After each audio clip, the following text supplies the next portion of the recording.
देखो भाई, last video में हमने गिब्स फ्री एनर्जी चेंज पढ़ लिया था। अब हमारे पास नेक्स्ट आती है transition state theory. Transition state theory, ये हम कह सकते हैं एनर्जी डायग्राम ऑफ रिएक्शन। जो रिएक्शंस के एनर्जी डायग्राम बनाते हैं, एनर्जी प्रोफाइल डायग्राम आपने सुना होगा, वो इन्हीं में वो किसके थ्रू बनते हैं? ट्रांजिशन स्टेट थ्योरी के अकॉर्डिंग। अभी हमने पढ़ा कि रिएक्टेंट से प्रोडक्ट, कोलिजन थ्योरी में क्या पढ़ा था कि रिएक्टेंट आपस में कोलाइड होते हैं, उनके एनर्जी बैरियर से ज़्यादा होनी चाहिए, उसके बाद प्रोडक्ट की फॉर्मेशन होगी। ट्रांजिशन स्टेट थ्योरी क्या कहती है? तब हमारा रिएक्टेंट प्रोडक्ट में चेंज होता है तो बीच में एक ट्रांजिशन स्टेट की फॉर्मेशन होती है। क्या होती है भाई? एक ट्रांजिशन स्टेट की फॉर्मेशन होती है, उसके बाद प्रोडक्ट में प्रोडक्ट बनता है। मतलब रिएक्टेंट डायरेक्ट प्रोडक्ट के अंदर चेंज नहीं होता, बीच में एक ट्रांजिशन स्टेट हमारी आती है। ठीक है, अब जो ये बीच में जो ये स्टेट बनती है, स्टेट को क्या बोलते हैं? ट्रांजिशन स्टेट या एक्टिवेटेड स्टेट। क्या बोलते हैं भाई? ट्रांजिशन स्टेट या फिर एक्टिवेटेड स्टेट। और इसकी एनर्जी क्या होती है? इन दोनों से ज़्यादा होती है। इसकी एनर्जी ट्रांजिशन स्टेट की रिएक्टेंट और प्रोडक्ट से ज़्यादा होती है। तो रिएक्टेंट को प्रोडक्ट में कन्वर्ट होने के लिए पहले हमने देखा था कोलिजन थ्योरी में, यही कह रहे थे कि एनर्जी एक बार देनी पड़ेगी। तो पहले हमें एनर्जी देनी पड़ेगी क्योंकि ट्रांजिशन स्टेट की एनर्जी रिएक्टेंट और प्रोडक्ट दोनों से ही ज़्यादा है। तो ट्रांजिशन स्टेट को प्रोडक्ट तक जाने के लिए पहले ट्रांजिशन स्टेट का बनना बहुत ज़रूरी होता है। और ट्रांजिशन स्टेट बनेगी तो हमें एनर्जी पहले देनी पड़ेगी। ठीक है, या फिर हम कह सकते हैं ट्रांजिशन स्टेट की एनर्जी उस जो हमारा कोलिजन थ्योरी के अंदर एनर्जी बैरियर होता है उसके कोरस्पॉन्डिंग होती है। मतलब उतनी ही इसकी ट्रांजिशन स्टेट की एनर्जी होती है जितना हमारा एनर्जी बैरियर क्रॉस करते थे ना, उतनी। ठीक है, अब देखो ट्रांजिशन स्टेट क्या होती है।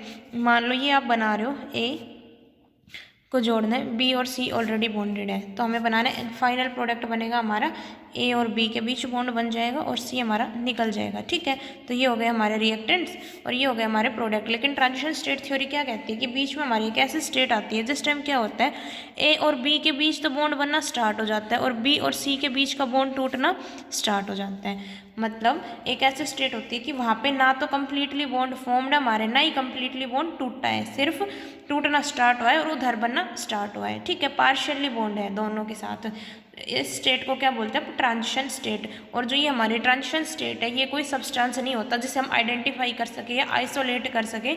ये सिर्फ एक हाइपोथेटिकल स्टेट होती है कि जिस टाइम, क्योंकि ऐसा कभी नहीं होता कि एक साथ बॉन्ड बन रहे हैं, क्योंकि हमारे पास जो चीज़ निकल के आएगी उसमें या तो बॉन्ड बन लिए होंगे, तोड़ लिए होंगे, वो तभी आएगी। ऐसी कोई ऐसा कोई सब्सटेंस एग्जिस्ट नहीं करता जिसमें उसके साथ पार्शियली बॉन्ड हो, क्योंकि रियल में तो कंप्लीटली ही बॉन्ड होगा। ठीक है भाई, तो इस स्टेट को क्या बोलते हैं? Transition state. तो क्या होता है, पहले हमारे रिएक्टेंट होते हैं, फिर बाद में ये ट्रांजिशन स्टेट बनेगी और फिर ये ट्रांजिशन स्टेट टूटती है हमारी प्रोडक्ट के अंदर। ठीक है, ये थी हमारी ट्रांजिशन स्टेट थ्योरी। तो इसने क्या कहा, तब हम रिएक्टेंट से प्रोडक्ट जाते हैं तो बीच में हमारी ट्रांजिशन स्टेट का बनना बहुत ही कंपल्सरी होता है।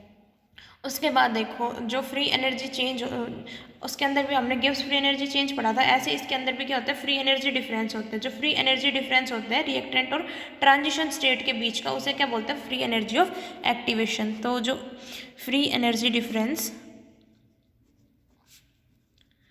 Between reactant and transition state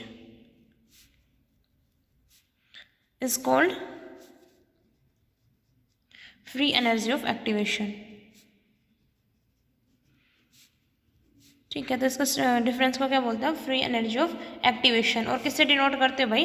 delta G डैकर, इससे आप इसे डिनोट करते हो। और ये क्या डिटरमाइन करते हैं कि किस रेट के ऊपर जो हमारे रिएक्टेंट है वो किसके ऊपर पहुंच गया भाई? हमारा ट्रांजिशन स्टेट के। मतलब कि हमें रेट के, हमारे रिएक्शन के रेट के बारे में बताते हैं कि किस रेट पे हमारी रिएक्टेंट है वो ट्रांजिशन स्टेट के अंदर पहुंच गए, और उसके बाद जो ट्रांजिशन स्टेट है वो फर्दर प्रोडक्ट के अंदर टूट जाएगी।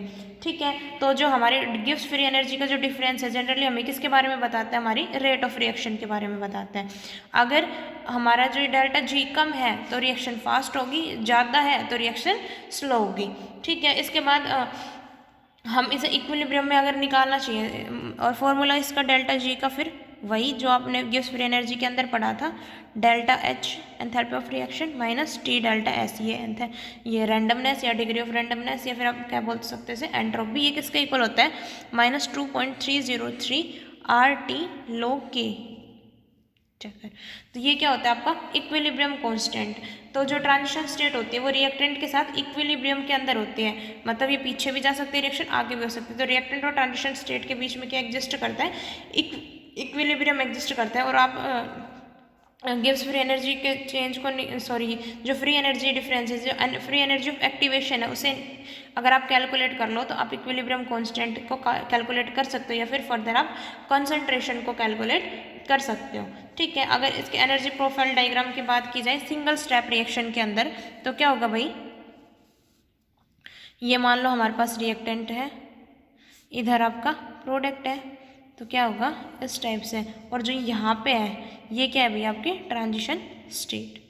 ठीक है, तो रिएक्टेंट को प्रोडक्ट से जाने के लिए पहले ट्रांजिशन स्टेट से होके जाना पड़ेगा, तो शुरू में एनर्जी हमें देनी पड़ेगी ताकि ये ट्रांजिशन स्टेट तक पहुँच जाए। और इसे क्या बोलते हैं अब, ट्रांजिशन स्टेट और रिएक्टेंट के बीच का जो फ्री एनर्जी डिफरेंस है उसे क्या बोलते हो, डेल्टा जी डगर, या फिर हम कह सकते हैं फ्री एनर्जी ऑफ एक्टिवेशन। और इनका जो गैप होता है उसे क्या, किससे डिनोट करते हैं, गिव्स फ्री एनर्जी चेन से, डेल्टा जी नोट से।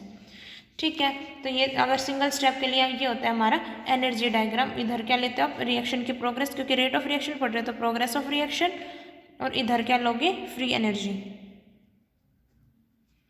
ठीक है, तो ये हो गया हमारा एनर्जी डायग्राम, या फिर हम इसे ही बोलते हो एनर्जी प्रोफाइल डायग्राम। तो the diagram which shows energy of various species and energy change taking place during the progress of a reaction is called energy profile diagram या फिर एनर्जी डायग्राम। ठीक है भाई, तो ये थे आपके एनर्जी डायग्राम। आप यहाँ से अपना डेल्टा जी नोट आप इजीली कैलकुलेट कर सकते हो। तो ये किसके लिए है, सिर्फ सिंगल स्टेप हो रिएक्शन तब। तो सिंगल स्टेप के अंदर सिर्फ ट्रांजिशन स्टेट होगी, किसी भी इंटरमीडिएट की फॉर्मेशन नहीं होगी। ठीक है, अब हमने देखा कि सिंगल स्टेप के लिए तो हमने कि मैकेनिज्म कैसा हो रहा है, कॉन्सर्टेड मैकेनिज्म है ना भाई। सिंगल स्टेप है तो कैसा मैकेनिज्म है, कॉन्सर्टेड का मतलब क्या समझते हो, जिसके अंदर bond forming and bond breaking take place simultaneously. क्या होता है भाई, bond forming and bond breaking takes place simultaneously.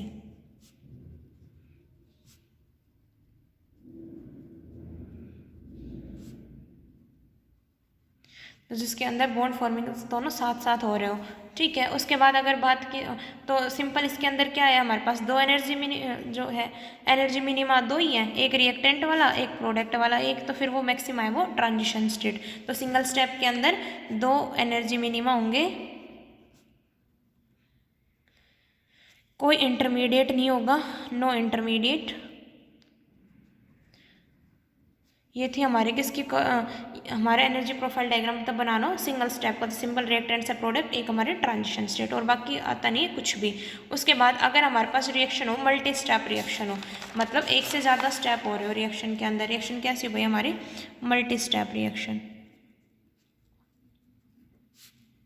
Multi step reaction में क्या होता है, वो भी हमारी क्या होगी, पहले हमारा जो रिएक्टेंट है, रिएक्टेंट मतलब दो या दो से ज़्यादा स्टेप में हो, तो जिसमें दो से ज़्यादा स्टेप लगेंगे मतलब इंटरमीडिएट बनेगा। अब देखो रिएक्टेंट सबसे पहले किस में चेंज होगा, एक ट्रांजिशन स्टेट के अंदर चेंज होगा, ट्रांजिशन स्टेट फर्स्ट, और वो किसके अंदर चेंज होगी, फिर उस जो बीच में जो चीज़ बनेगी इंटरमीडिएट के अंदर। इंटरमीडिएट में बता चुकी हूँ, इंटरमीडिएट ट्रांजिशन स्टेट में डिफरेंस क्या होता है, इंटरमीडिएट को आप आइसोलेट कर सकते हो, ट्रांजिशन स्टेट को आप आइसोलेट नहीं कर सकते। अब जो रिएक्शन इंटरमीडिएट बना, ये फिर से एक ट्रांजिशन स्टेट की फॉर्मेशन होगी, और फर्दर किसके अंदर टूट जाएगा, फिर वो भाई प्रोडक्ट के अंदर। तो दो स्टेप हो गए, एक तो रिएक्टेंट से इंटरमीडिएट बना और दूसरा इंटरमीडिएट से प्रोडक्ट बना। तो इसमें दो स्टेप रिएक्शन हो गई ना, या फिर फर्दर कितने भी स्टेप हो, तो इनके अंदर क्या होते हैं, एक या एक से ज़्यादा इंटरमीडिएट बनते हैं मल्टी स्टेप रिएक्शंस के अंदर। तो इनके अंदर क्या होगा भाई, आपको पता है इंटरमीडिएट हमारा ट्रांजिशन स्टेट से ज़्यादा स्टेबल होता है, लेकिन रिएक्टेंट से अनस्टेबल होता है। तो इनके लिए एनर्जी प्रोफाइल डायग्राम अगर आप बनाओगे तो कैसे बनाओगे, अब देखो रिएक्शन भी हमारी दो टाइप से हो सकती है, ये पहले एक सेकेंड, एनर्जी डायग्राम या प्रोग्रेस ऑफ रिएक्शन। अब क्या हो सकता है, या तो ये वाला स्टेप स्लो हो सकता है या ये वाला स्टेप स्लो हो सकता है ना भाई। फर्स्ट केस लेके चल रहे कि हमारा जो पहला स्टेप है वो कैसा है, स्लो स्टेप है। ठीक है, फर्स्ट जिसका जितना स्लो स्टेप होगा उतनी उसके डेल्टा जी की वैल्यू हाई होगी। तो ये हो गया हमारे पास रिएक्टेंट, इससे ये प्रोडक्ट हुआ, ये यहाँ पर इंटरमीडिएट आया और ये बन गया हमारे पास प्रोडक्ट। तो जिसमें क्या हो भाई, हमारा 2 स्टेप रिएक्शन है। फर्स्ट स्टेप है वो कैसा है, स्लो स्टेप है। स्लो स्टेप है तो क्या कैसे बोल, ये हो गया आपका इंटरमीडिएट, ये हो गया आपका इंटरमीडिएट इधर, क्योंकि इंटरमीडिएट भी स्टेबल होता है। ये आपके ट्रांजिशन स्टेट, ये फर्स्ट ट्रांजिशन स्टेट फर्स्ट, और ये क्या हो गई आपकी ट्रांजिशन स्टेट सेकेंड वाली। ठीक है, इधर रिएक्टेंट था। अब देखो इसके अंदर डेल्टा जी अगर क्या हो गया, ये रिएक्टेंट से ट्रांजिशन स्टेट वाली ये हो गई ना, डेल्टा जी स्टार 1 डाल लो इसे, और दूसरी वाली ये इंटरमीडिएट और इसके बीच वाली। भाई अब तो इसके लिए रिएक्टेंट यही हो गया ना इसकी बजाय, तो ये डेल्टा जी 2 स्टार। तो इसमें पहला स्टेप कैसा है, फर्स्ट स्टेप कैसा है, फर्स्ट स्टेप स्लो। स्लो क्यों गया, क्योंकि इसमें डेल्टा जी की वैल्यू ज़्यादा है, ये फ्री एनर्जी ऑफ एक्टिवेशन इसमें ज़्यादा चाहिए, ज़्यादा एनर्जी देनी पड़ेगी, तो रिएक्शन कैसे हो जाएगी, स्लो। इसमें कम देनी पड़ेगी। तो ये होता है एनर्जी प्रोफाइल डायग्राम किस केस में, जब क्या हो हमारा भाई पहला स्टेप कैसा हो, स्लो स्टेप हो। और आपको पता है केमिकल काइनेटिक्स में आपने पढ़ा होगा कि जो स्लो स्टेप होता है वही हमारा क्या होता है, रेट डिटरमाइनिंग स्टेप, या मतलब हमारी रिएक्शन कम रेट निकालते हो तो किससे यूज़ करके निकालते हो, स्लो स्टेप से। तो ये जब क्या हो हमारा फर्स्ट स्टेप क्या हो, रेट डिटरमाइनिंग स्टेप, तो उसके केस में ये होगा आपका एनर्जी प्रोफाइल डायग्राम। ठीक है, सेकंड देखो, अब अगर हमारे पास क्या हो, जो सेकंड स्टेप हो, second step is rate determine, वो हो हमारा rate determining step. Second step अगर रेट डिटरमाइनिंग स्टेप है तो कैसे बनाओगे, उससे उल्टा, free energy, progress of reaction. तो क्या हो जाएगा, ये आपका मान लो रिएक्टेंट है, ये इंटरमीडिएट, और ये हो गया आपका प्रोडक्ट। तो अब देखो ये थी, ये डेल्टा जी टैगर 2, ये डेल्टा जी। ठीक है, अब इसमें कौन सा स्टेप, अब रिएक्टेंट और इस सेकंड वाले स्टेप के अंदर ये आपका इंटरमीडिएट हो गया, इधर रिएक्टेंट प्रोडक्ट, तो इसमें ये वाला ऊपर जाएगा, free energy of activation second step के केस में ज़्यादा होगी, तो सेकंड वाला स्टेप कैसा होगा आपका, स्लो स्टेप होगा। और स्लो स्टेप सेकंड वाला स्लो स्टेप होगा, तो सेकंड वाला ही क्या होगा भाई आपका रेट डिटरमाइनिंग स्टेप। तो जो सेकंड वाले में क्या होगी, जो ट्रांजिशन स्टेट सेकंड वाली है वो ज़्यादा अनस्टेबल होगी देन फर्स्ट पहले वाली से, तो इस वजह से जो इंटरमीडिएट होता है वो ज़्यादा स्टेबल होगा और उसे आप आइसोलेट कर सकते हो। ठीक है, तो ये थे आपके एनर्जी प्रोफाइल डायग्राम्स, कर लोगे भाई, तो बहुत ही सिंपल है। उसके बाद अगर आपसे पूछा जाए इफेक्ट ऑफ कैटलिस्ट, तो कैटलिस्ट का क्या इफेक्ट होता है, कैटलिस्ट आप वर्ड सुनते हो, इफेक्ट ऑफ कैटलिस्ट।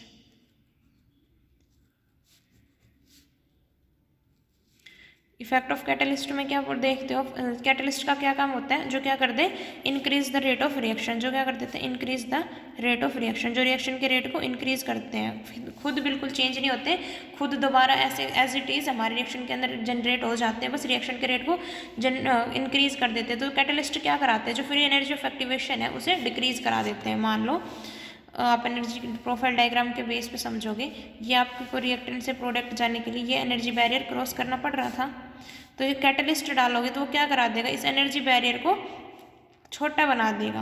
अब पहले जो इतने अमाउंट में एनर्जी यूज हो रही थी अब कितनी होगी, इतनी, तो जो फ्री एनर्जी ऑफ एक्टिवेशन है वो क्या हो गई, डिक्रीज हो गई। और अगर एनर्जी ऑफ एक्टिवेशन डिक्रीज हो गई तो रेट कैसे हो जाएगा हमारा, इंक्रीज। भाई इधर लेके चलते हैं प्रोग्रेस ऑफ रिएक्शन, और ये आपकी फ्री एनर्जी चेंज। तो जो क्या कराते हैं, ये जो फ्री एनर्जी ऑफ एक्टिवेशन है इसको डिक्रीज करा देते हैं। तो कैटलिस्ट क्या कराते हैं, decrease free energy of activation.